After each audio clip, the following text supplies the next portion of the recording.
Hallelujah, praise Lord. प्रभूची स्तुती हो, परमेश्वराला धन्यवाद देऊया. सुंदर दिवसाबद्दल परमेश्वर महान शक्तीचा परमेश्वर आहे, तो आपल्यावर प्रेम करतो. त्याच्या दयेने आपल्याला आरोग्य, शांती, आपलं शरीर, आत्मा आणि परमेश्वरच्या हातात आपण समर्पण करूया आणि त्या परमेश्वराला धन्यवाद देऊया. परमेश्वर शक्तीचा परमेश्वर त्याच्या सर्व पापांची क्षमा करावी, आम्हाला प्रेम, दया आणि शांतीने त्याच्या राज्यात पूर्ण करावे आणि आम्हाला शांतीचा आत्मा मिळावा. विशेष प्रार्थना करूया सर्व जगासाठी, सर्व देशासाठी. परमेश्वराची कृपा सर्व पर्यावरण परमेश्वरची इच्छेप्रमाणे सर्वांनी त्याचा स्वीकार करावा आणि सार्वजनिक जीवन सर्वांना मिळावं. विशेष आपण प्रभू येशूकडे प्रार्थना करून आपल्या सर्व पापांची परमेश्वराने क्षमा करावी, दयेने, प्रीतीने, शांतीने आपण त्यांनी जवळ करावं. प्रभू येशूचे मनापूर्वक आपण आभार मानू. ही प्रार्थना प्रभू येशू ख्रिस्ताच्या नावाने करतो, आमेन.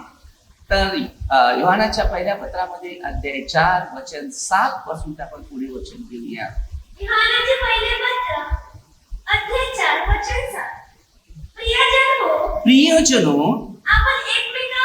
आपण एकमेकावर प्रीती करावी, कारण प्रीती देवापासून आहे. जो कोणी प्रीती करीतो तो देवापासून तो जन्मलेला आहे, तो देवाला ओळखतो. आता येशू ख्रिस्ताचं जे शिकवण आहे, देव कसा प्रीती आहे आणि देवाचं प्रेम माणसामध्ये असल्यावर देव प्रत्येक माणसाला कशा प्रकारे प्रीतीमध्ये आपल्याला मार्ग देऊन कसा अनुभव दाखवत असते. कारण जसा देव प्रेम आहे तसं, कारण योहान 15:12 वचन मध्ये त्यांनी सांगितले प्रीती कशी आहे आणि प्रीतीत आपल्याला कसं उतरायचं आहे.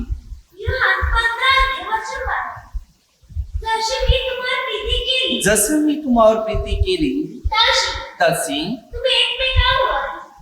काय सांगते, जसं मी तुम्हावर प्रीती केली तशी तुम्ही एकमेकावर प्रीती करावी, अशी माझी आज्ञा आहे. आता योहान 13:34 वचन मध्ये आपण बघूया. तर प्रभूचं जीवन काय आहे, आपल्याला कसं दिलेलं आहे. आता देवाने आपल्यावर प्रेम केलं तर आपलं कर्तव्य आहे देवावर प्रीती करणं आणि देवाच्या आज्ञा पाळणं. तर 13:34 वचन घेऊया.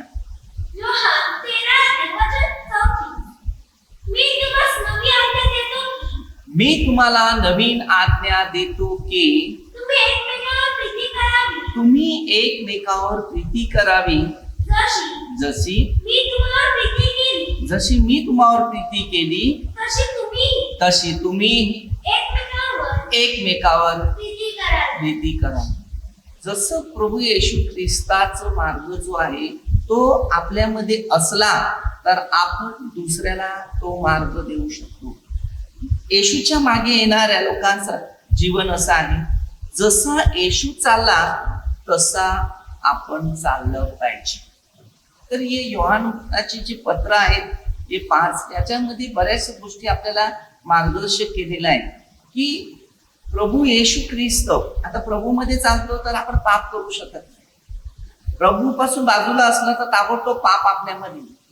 जेव्हा उत्पत्ती 3 अध्याय परमेश्वराने जेव्हा आदाम एवेच्या जीवनाबाबतीत जेव्हा त्याला सांगितलं या झाडाचा फळ खाशील तू खास मरशील, त्याला तो परमेश्वर त्याच्या जोडीला होता तर पण त्याच्यातून पाप नाही झाला. आणि प्रभूने जेव्हा विश्रांतीची तयारी केली शब्बात दिवशी म्हणजे शनिवारच्या दिवशी, त्यावेळेला शैतान आला सापाचं रूप घेऊन. आज तुमच्या जीवनामध्ये जर पाप होणार असेल तर ते कोणाचं तरी रूप घेऊन येतो आणि तुम्हाला तो त्यांचा सल्ला दे आणि त्या सल्ल्याद्वारे तुम्हाला पापामध्ये पाडण्याचं काम करेल.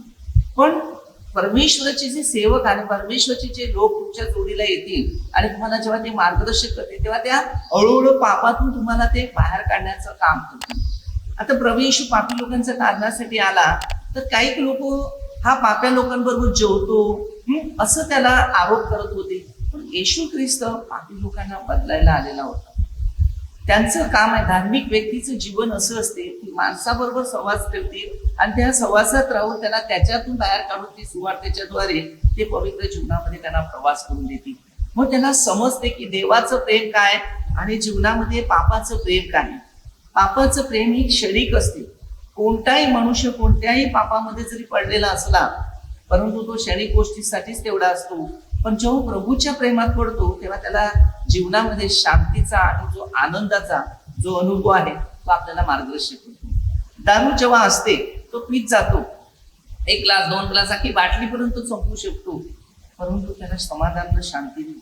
पण जेव्हा त्याला प्रभू येशू ख्रिस्त मिळतो आणि प्रभूच्या राज्यामध्ये तो प्रवास करतो, तेव्हा त्याला इतकी शांती येते की त्याचं जीवन पूर्ण परिवर्तन होते आणि तो आपल्या उत्साहाने आनंदाने लोकांना सांगण्याचं काम करते की प्रभूच्या शांतीला केवळ दिवाण आणि किती आशीर्वाद आहे. तर वचन घेऊया, प्रीतीद्वारे कसं जीवन बदलते. वचन जो प्रीती करत नाही तो देवाला ओळखीत नाही. आता आपण जीवनामध्ये जर बघितलं, आपण देवाकडे येतो, देवाचं वचन घेतो, ऐकतो, पाळतो, पण आत्मसात करत नाही. बरेचसे लोकांचं जीवन तुम्हाला हे शिकायला मिळेल. आता परमेश्वरचं वचन सगळ्यात श्रेष्ठ आहे प्रीती. रोमकरस 12:21 दिले, बऱ्याने जिंका वाईटांना. आता देवाचं प्रेम हेच आहे, कारण देव प्रीती आहे. आता जर देव प्रेम आहे तर देवाच्या प्रीतीत आपल्याला त्याच्या मार्गात राहायचं आहे. आपल्या प्रत्येकाच्या योजना असतात, ते अलग आहेत, पण देवाच्या योजना त्या पण अलग असतात. आपण आपली बाजू घेणार तर देव देवाची बाजू घेणार. मधला भाग आहे तो आपल्याला दिलेला आहे, तो आपण कोणत्या रस्त्यात वळायचं या आपण निर्णय घ्यायचा. म्हणून तराजू जो असते तर त्या तराजूमध्ये जे सामान टाकायचं आहे ते सामान त्यात टाकतात, पण त्या फक्त तराजूवर लक्ष असते, तो इकडे वळालाय का, इकडे कमी आहे का जास्त आहे. आणि जेव्हा त्याला तराजू समजते की हे बरोबर आहे, याच्यात बाहेर आलेलं आहे, तेव्हा ती वस्तू त्याला त्या मापाप्रमाणे दिली जाते. तसं आपल्या जीवनातले एक पाप आहे. हे पाप आपण जास्त करत असेल तर आपल्याला नरकामध्ये जायला लागेल. आणि जे पाप ज्या वेळेला आपल्यामध्ये कमी होते आणि पश्चाताप करून बाहेर होतो, तेव्हा आपल्याला शांती येते आणि त्याच्यातून आपला फायदा निर्माण होतो. कारण आपण कबूल करतो, पश्चाताप करतो, तेव्हा आपण देवाजवळ येतो आणि त्या देवाची शांती पापाजवळ जातो, तेव्हा शरीर गरजा पण आत्म्याला अशांती येते. कारण पाप आतून बोलायला सुरुवात करते, तू चूक केली, तू चूक केली. मग त्यावेळेला आपल्या आत्म्याला मानसिक तणाव वाढला जातो. मी चुका केल्यात, मला क्षमा करतो, चुका केल्या क्षमा. कारण ही परिस्थिती आपण वचनाद्वारे जर चाललेली असेल तर त्याच्यात पवित्र आत्मा आपल्यामध्ये चालवेल. देवाने आपल्या एकुलत्या एक पुत्राला जगात पाठवलेला आहे, ह्यासाठी की त्याच्याद्वारे आपल्याला जीवन प्राप्त व्हावे, यावरून देवाची आपणावर प्रीती प्रकट झाली. तर प्रभू येशू ख्रिस्ताला आपल्या लोकांसाठीच पाठवलेलं आहे, आपल्याला दुसऱ्या लोकांसाठी पाठवलेलं आहे की दुसऱ्या लोकांनी पश्चाताप करावा, मन परिवर्तन करावं, आध्यात्मिक गोष्टीची ओळख करावी आणि पवित्र आत्म्याच्या द्वारे आपल्या प्रत्येकाच्या जीवनाला कुठेतरी शांतीचा अनुभव उत्पन्न करावा आणि कुठून तरी पवित्र आत्मा आपल्या सर्वांच्या जीवनामध्ये कुठेतरी त्याची तयारी करता यावी आणि कुठेतरी त्याला अनुभव प्राप्त व्हावे. प्रीती म्हणावी तर हीच, आपण देवावर प्रीती केली असे नाही, तर त्यांनी तुम्हामावर प्रीती केली, तुमच्या आमच्या पापांची प्रायश्चित व्हावी म्हणून स्वपुत्राला पाठवले. आपल्या पापांची आपल्याला क्षमा व्हावी म्हणून येशू ख्रिस्ताला पाठवले बलिदानासाठी. आपल्या प्रत्येक माणसामध्ये एक गुण आपल्याला ठेवायचं असते की येशू ख्रिस्त आमच्यासाठी जर पुरुषार्थ बनू शकतो तर आम्ही ख्रिस्तासाठी आम्ही काय करू शकतो. आपण मानवासाठी करू शकतो पण ख्रिस्तासाठी करू शकत नाही. पण मनुष्य माणसाला कुठेही समाधान करलेला दिसणार नाही. तर मध्ये 10:17 दिले, माणसाच्या बाबतीत सावध राहा, कारण परमेश्वराचं प्रीती आणि मानवाच्या प्रीती जमीन आसमानाचा. माणसाच्या बाबतीत जपून राहा. आता माणसाच्या बाबतीत जपून राहा. आपण रात्री मी जीवन जगतो तेव्हा त्या माणसाचे विचार करतो ना, माणसाच्या माध्यमातून. पण परमेश्वराने आपल्याला जे काम कार्य प्रत्येक गोष्टी दिल्या ती कशासाठी दिली? ही परमेश्वराच्या गौरवासाठी. आज जर मी 4 लोकांना की 10 लोकांना प्रभूची सुवार्ता आणि सांगणार असेल तर 10 लोक हे प्रभूची स्तुती करायला सुरुवात करतील. कारण का? मी प्रभूच्या सुवार्तेसाठी आलेलो आहे. परंतु 10 लोक माझ्या विरुद्ध पण काही भेटतील, झाला मोठा कार्यकर्ता, मोठा हे झालं. आपल्याला 10 लोकांचं अपशब्द ऐकायला काही फरक पडणार नाही. जो आपल्यासाठी जो पुरुषावर बलिदान झाला, ज्यांनी आपल्यासाठी सर्वस्व केलं, त्याच्यासाठी थोडं सुद्धा बघायला आपल्याला काय कठीण येणार. जेवढं दुःख तेवढं सुख असतं. रोहन 16:20 दुःख हे दुःखच तुम्हाला आनंद करेल. योहान 16:25 मी तुम्हाला खरं खरं आहे ते सांगतो, तुम्ही रडाल आता शोक कराल, जग आनंद करेल तरी तुम्हाला दुःख होईल, त्यावेळेस तुमचे दुःख तुम्हाला आनंद देईल. तुम्ही रडाल, शोक कराल, तुमचे दुःख तुम्हाला आनंद करेल. आता आपल्या जीवनामध्ये देवाच्या उपस्थितीचा जो अनुभव आहे, हा अनुभव जेव्हा आपल्याला मिळेल तेव्हा आपल्याला परमेश्वराच्या कृपेमध्ये आपल्या जीवनाची शोभा आपल्याला उत्पन्न होईल. म्हणून त्याने सांगितले दुःख हे दुःखच तुम्हाला आनंद करेल. आता आपल्या प्रत्येकाच्या जीवनामध्ये दुःखातून सुखामध्ये येण्याचं काम करता आलं पाहिजे आणि सुखातूनच आपलं जीवन आनंदी बनवण्याचं काम केलं. म्हणजे आपण जर प्रभू येशूला जर आपलं संपूर्ण जीवन समर्पण करत असेल तर प्रभू येशू ख्रिस्त आपल्या प्रत्येकाला त्याच्या कृपेचा अनुभव देईल आणि तो आपल्या प्रत्येकाला त्याच्या राज्यात, त्याच्या मार्गात आणि त्याच्या गुणामध्ये कार्य करण्याची संधी प्राप्त करून देईल. प्रियजनो, देवाने आपणावर अशा प्रकारे प्रीती केली तर आपणही एकमेकावर प्रीती केली. देवाने जर जगासाठी एवढं प्रेम केलं, योहान 3:16 सांगितलेलं आहे. मग परमेश्वराने जगावर एवढं प्रेम केलं तर आपण किती लोकांवर प्रीती करू शकतो, किती लोकांना परमेश्वराची ओळख देऊ शकतो, किती लोकांना परमेश्वराच्या मार्गामध्ये आणू शकतो, किंवा किती लोकांना परमेश्वराची उपस्थितीची जाणीव करून देऊ शकतो.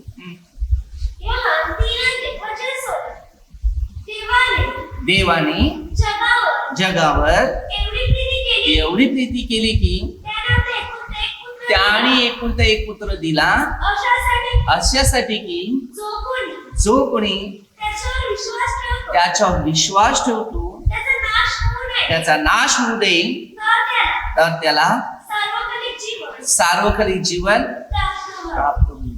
येशूवर विश्वास ठेवणाऱ्या लोकांना सार्वकालिक जीवन प्राप्त होईल. आता हे सार्वकालिक जीवन म्हणजे काय? योहान 17:3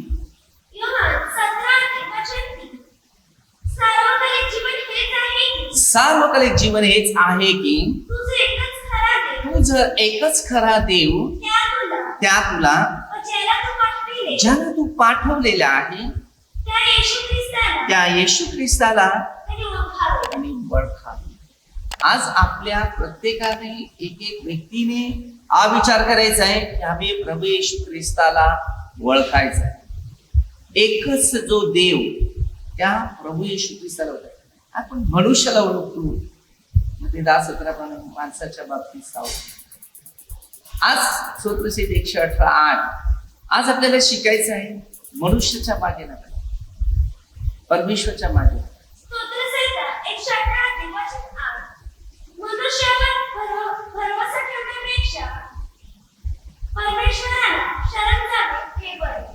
माणसाच्या बाबतीत सावध आहे म्हणते 10-17 आणि ह्याच्यावर काय सांगितले? मनुष्यावर भरवसा ठेवण्यापेक्षा परमेश्वराला शरण जाणे बरं आहे.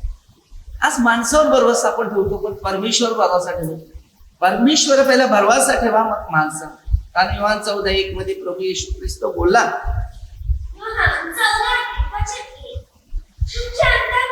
तुमचे अंतःकरण अस्वस्थ होऊ नये, देवावर विश्वास ठेवा आणि माझ्यावर विश्वास ठेवा. आता येशू असा काय सांगत होता की येशू सत्याने प्रामाणिकपणाने परमेश्वराची सेवा करतो. बरेच लोक आहेत सत्य नाही, प्रामाणिक नाही, काय नाही. सेवा आपल्या इच्छेने नसते, ते परमेश्वराच्या इच्छेप्रमाणे. मग ते 6:9 ही प्रार्थना शिकवताना शिष्याला त्यांनी सांगितले तुझ्या इच्छेप्रमाणे. मग ते 8:2 पासून सांगितले कुष्ठरोगी प्रभू तुमची इच्छा असेल तर मला शुद्ध कराव्यास आपण समर्थ आहे. तर परमेश्वराची इच्छा ही सगळ्यात श्रेष्ठ आहे आणि परमेश्वराच्या इच्छेने आपल्याला जीवन मिळतं. मग ते 10 ते 40 पासून वचन घेतलं, जर देवाचे सेवक आहेत ना, देवाचे संदेश ते तुम्हाला खरोखर प्राप्त झालेले आहेत, लाभलेले आहेत, तर त्यांच्यासाठी किंमत कशी केली पाहिजे तेव्हा तुम्हाला परमेश्वराची किंमत मिळेल. योहान 14:1 प्रमाणे.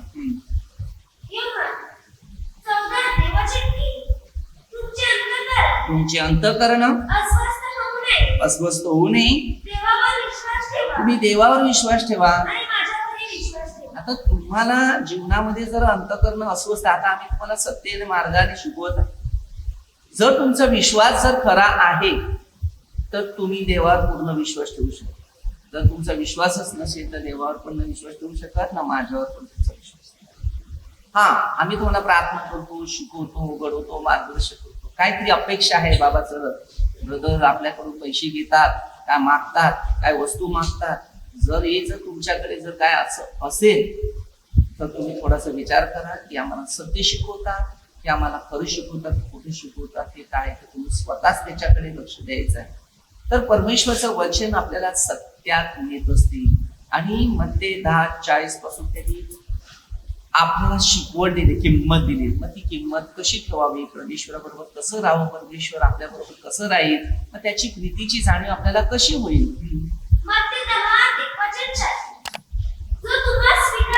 जो तुम्हाला स्वीकारतो तो मला स्वीकारतो. आता तुम्ही मला स्वीकारलं तर तुम्ही येशूचा स्वीकार करणार. जर आता किती लोक प्रार्थनेने जीवन जगणारे लोक येतात, किती लोक प्रार्थना का सोडून जातात, ते दुसऱ्यांचे याचं त्याचं ऐकून जेव्हा स्वीकार करायचं बंद करतात. तर आमचा स्वीकार केला तर ते देवाचा स्वीकार करतात, आमचा स्वीकार केला नाही ते देवाचा पण स्वीकार करतात.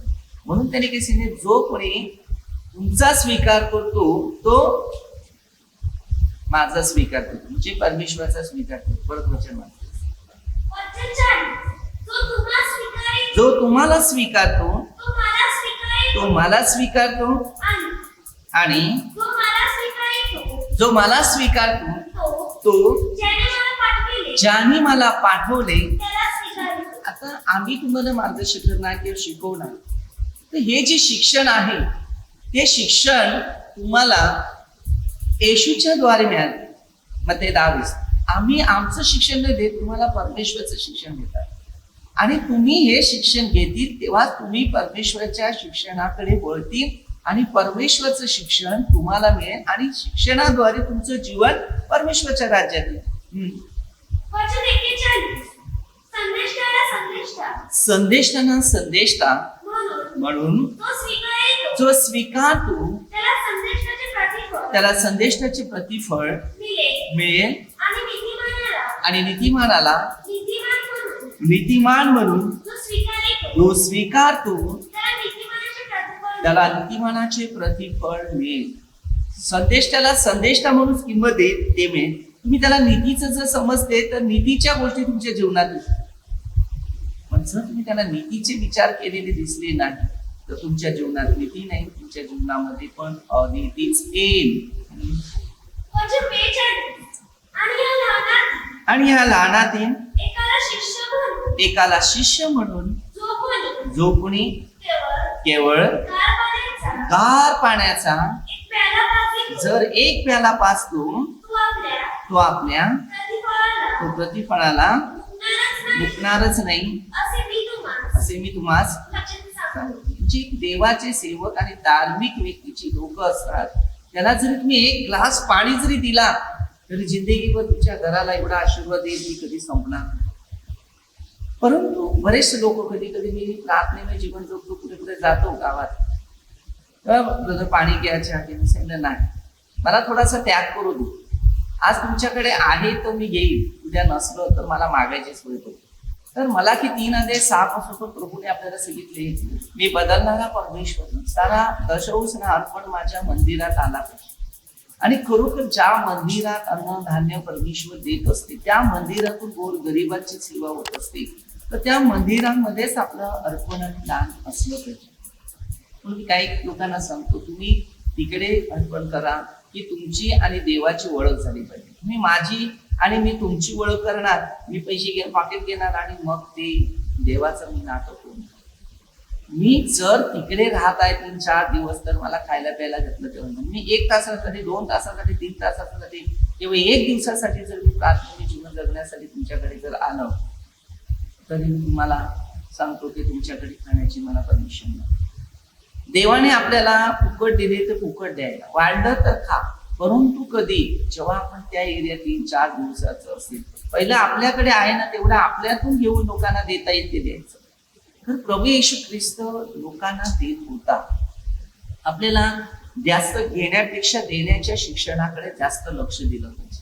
आणि जेव्हा आपण देण्याच्या गोष्टीकडे जेव्हा उतरतो ना, तेव्हा आपल्याला मनशांती प्राप्त होते. आणि कितीतरी रस्त्यावर आहेत गरीब गरजवंत, अशा लोकांच्या गरजा सगळ्यात श्रेष्ठ असतात. आणि त्याच्यातच मध्ये 25 अध्याय 32 ते 46 पर्यंत दिली, तो खरा प्रभू येशू सांगतो, त्या कनिष्ठ बंधूला केलं ते मला केलं. ते कनिष्ठ बंधू हे सगळ्यात तिकडे श्रेष्ठ असतात. आता कितीतरी लोकांना तिकडे जेव्हा देतात ते पहिले हात जोडतात, किती प्रणाम करतात, कारण रस्त्याला त्याला कोणीच काही देत.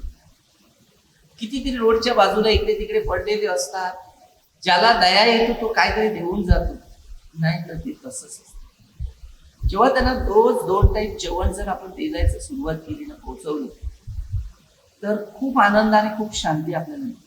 आज मी फक्त आता 2 दिवस गेला नाही, तर प्रभूने रात्री मला स्वप्न दिलं आणि त्या स्वप्नामध्ये लोकांना जेवण वाटप करते मी, असं म्हणत असत. तर कोणतरी तिकडे काहीतरी बोलत होतो, पण माझ्या ते लक्षात नाही आलं. पुढे मी स्वप्नामध्ये कमजोर झाले की त्याच्यामध्ये ते सांगतो की तुम्ही आज लेट कशी झाली.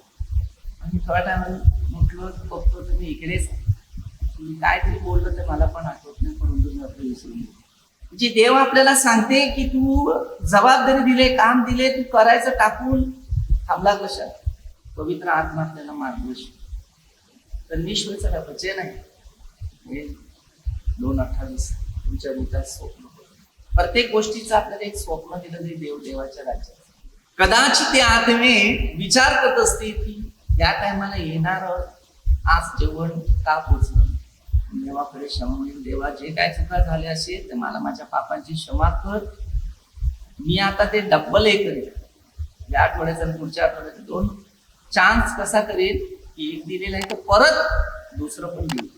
म्हणजे जिथे आठवड्याला 2दा जातो तो 3रा एक दान करेल.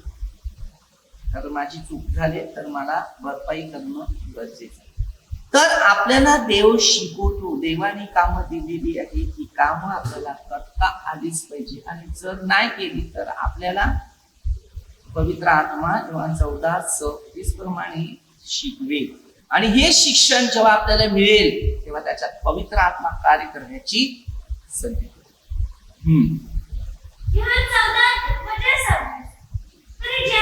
ज्याला पिता माझ्या नावाने पाठवील तो कैवारी म्हणजे पवित्र आत्मा तो सर्व काही शिकवेल. ज्या गोष्टी मी तुम्हाला सांगितल्या त्या सर्वांची तुम्हाला आठवण करून देईल. तर परमेश्वर आपल्याला जे काही सांगते त्याची तो आठवण करून देईल. आता आपल्याला आठवण केली त्यांनी की तुला सांगितलेलं काम तू का केलं. मग आपल्या उपदेशक मध्ये दिलेलं आहे की जास्त विचार केला स्वप्न पडतो, परंतु त्याचा अर्थ तसा नाही. आपल्याला दिलेली जी जबाबदारी जी असते त्या जबाबदारीमध्ये ते काम करता आलं पाहिजे आणि ती जबाबदारी आपल्याला भेटली पाहिजे.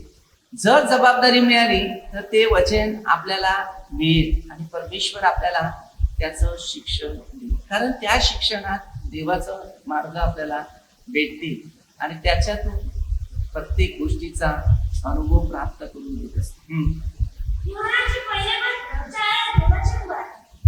देवाला कोणी कधीही पाहिलेले नाही. देवाला कोणी पाहिले नाही कधी. आपण एकमेकांवर प्रीती करीत असू आपण एकमेकावर प्रीती करीत असलो तर देव तर देव आपल्या ठाई राहतो आपल्या ठाई राहतो आणि त्याची प्रीती आपल्या ठाई आपल्या ठाई पूर्णत्व पावली आहे. पूर्णत्व पावलेली आहे. आता देव आपल्या जीवनामध्ये जर कार्य करतो तर आपल्याला त्याची प्रीती पूर्णत्व पावलेली आहे. आता देवाचं प्रेम जर आपल्यामध्ये आहे तर देवाचा आशीर्वाद आपल्या सगळ्यांना मिळालाच पाहिजे. वचन 13. आपण त्याच्यामध्ये आपण त्याच्यामध्ये व तो आपल्यामध्ये राहतो. तो आपल्यामध्ये राहतो हे हे आपण ह्यावरून ओळखतो की यावरून ओळखतो की त्याने स्वतःच्या आज्ञातून स्वतःच्या आत्म्याने आपल्याला दिले आहे. दिलेले आहे. आता आपण स्वतःच्या आत्म्यामध्ये चालले तर परमेश्वराचे कृपेत आपल्याला त्याची मार्ग शिकवेल आणि त्याच्यातून तो आपल्याला सामर्थ्य प्राप्त करून देईल. म्हणून देवाचं जे वचन काय आहे, हे आपल्याला त्याच्या मार्गामध्ये गेलं पाहिजे. वचन 14. आम्ही पाहिले आहे हम्म. व आम्ही साक्ष देतो की आम्ही पाहिलेलं आहे आणि आम्ही साक्ष देतो की पित्याने पुत्राला पित्याने पुत्राला जगाचा तारणारा जगाचा तारणारा आणि पाठविले आहे. बघा. आता आपल्या जीवनामध्ये परमेश्वराने जे काही गोष्टी आपल्याला दिलेल्या आहेत त्या पाळण्यासाठी दिलेल्या आहेत. म्हणून आपल्याला देवाचं वचन घेतलंच पाहिजे. वचन 15. येशू हा देवाचा पुत्र आहे येशू हा देवाचा पुत्र आहे असे जो कोणी कबूल करीतो तो कबूल करतो त्याच्या ठाई त्याच्या ठाई देव राहतो देव राहतो व तो देवाच्या ठाई राहतो. तो देवाच्या ठाई राहतो. आता आपल्या जीवनामध्ये देवाच्या ठाई कसं राहावं आणि कसं आपल्या जीवनामध्ये आपल्याला आत्मसात करावं, म्हणून परमेश्वराने आपल्याला जास्त मार्ग दिलेले आहेत. ते मार्ग आपल्या प्रत्येकासाठी ते खूप महत्वाचे आहे. वचन 16. देवाची आपल्यावर जी प्रीती आहे ती आपल्याला कळून आली आहे देवाची प्रीती आपल्याला आहे ती कळून आलेली आहे. व आपण तिच्यावर विश्वास ठेवला आहे. तिच्यावर विश्वास ठेवलेला आहे. देव प्रीती आहे. देव प्रीती आहे. जो प्रीतीमध्ये राहतो जो प्रीतीमध्ये राहतो तो देवामध्ये राहतो तो देवामध्ये राहतो. व देव त्याच्यामध्ये देव त्याच्यामध्ये राहतो. देव प्रीती आहे. आता जर देवाचं प्रेम आहे तर देव आपल्यामध्ये राहील, कारण देव प्रीती आहे. देवाचं प्रेम आपल्यामध्ये आहे तर देवाचा आशीर्वाद आपल्या प्रत्येकामध्ये तो काम कार्य करणार आहे. कारण परमेश्वराच्या आशीर्वादाने आपल्या प्रत्येकाच्या जीवनाला कुठेतरी त्याची शोभा आणि कुठेतरी त्याचा आनंद परमेश्वराच्या नावामध्ये येत असतो. म्हणून देव प्रीती आहे आणि देवाचं प्रेम आपल्याला दिलेलं आहे तर आपलं प्रीती इतरांपर्यंत पोहोचवली पाहिजे. हे आम्हाला देवाने सामर्थ्य दिली. म्हणजे आपला स्वभाव 4 लोकांनी म्हणते 5:16 प्रमाणे की लोकांपर्यंत पोहोचला पाहिजे की या स्वभावाची व्यक्ती असा आहे. एकदा माणसाचा स्वभावाला कुठेतरी जर चुकापणा निघाल्या तर स्वभावात बदल होतो आणि लोक आपल्या जीवनात बदलाचा परिणाम करत असते. मग आपलं नाव हळूहळू किती खराब होतं. आपल्याला स्वभाव दिलाय ते म्हणजे प्रीती, दया आणि शांती. येशूचं राज्य त्याचद्वारे आणि त्याच्यातूनच आपल्या सर्वांना त्याच्या कृपा मिळालेली. मत्ते 5:8 वचन 16.